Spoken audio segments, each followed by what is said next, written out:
Hello बच्चों, let's see the question and here the question is write chemical equation for the reaction taking place when।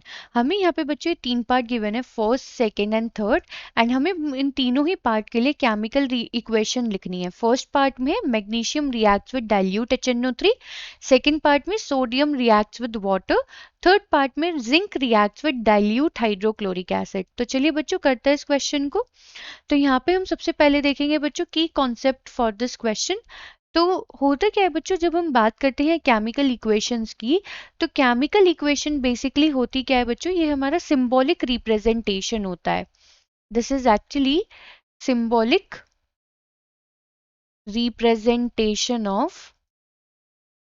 Representation of chemical reaction. जब बच्चों हम chemical reaction को उनके symbol के साथ represent करते हैं इन दी प्रॉपर फॉर्म, तो हम उसे क्या बोलते हैं, केमिकल इक्वेशन। अब बच्चों इसी के बेसिस पे हमें अपने तीनों पार्ट सॉल्व करने हैं। फर्स्ट पार्ट में हमें गिवन है magnesium react with dilute HNO3। तो मैग्नीशियम इज Mg बच्चों and that is to be in solid form, react कर रहा है विद डाइल्यूट HNO3 यानी कि हमारा नाइट्रिक एसिड के साथ इन दी एक्वस फॉर्म। तो ये फॉर्म करता है बच्चों क्या, ये फॉर्म करता है magnesium nitrate MgNO3 whole twice, that is to be in aqueous form, plus hydrogen gas हमारी यहाँ पे इवॉल्व होती है। ठीक है, अब बच्चों हमने इक्वेशन लिखी है, हमें इस इक्वेशन को बैलेंस भी कर देना चाहिए। मैग्नीशियम नाइट्रेट के बच्चों यहाँ पे दो आयन से, हाइड्रोजन के भी दो हैं, तो अगर मैं यहाँ 2 पुट कर दूंगी ये हमारी इक्वेशन कंप्लीटली बैलेंस्ड हो जाएगी। तो ये है हमारा मैग्नीशियम,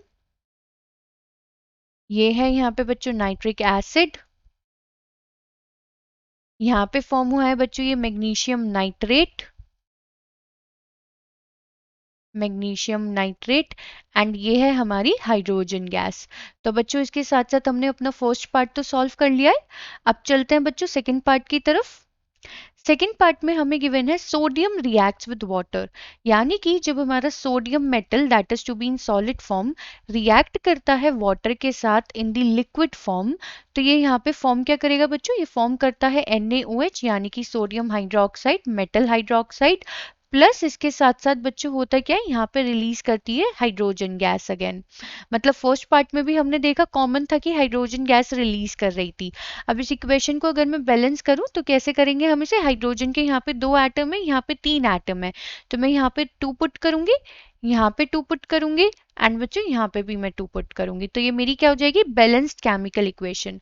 ये हो गया है यहाँ पे बच्चों sodium reacts with water, and ये फॉर्म क्या कर रहा है हमारा सोडियम हाइड्रोक्साइड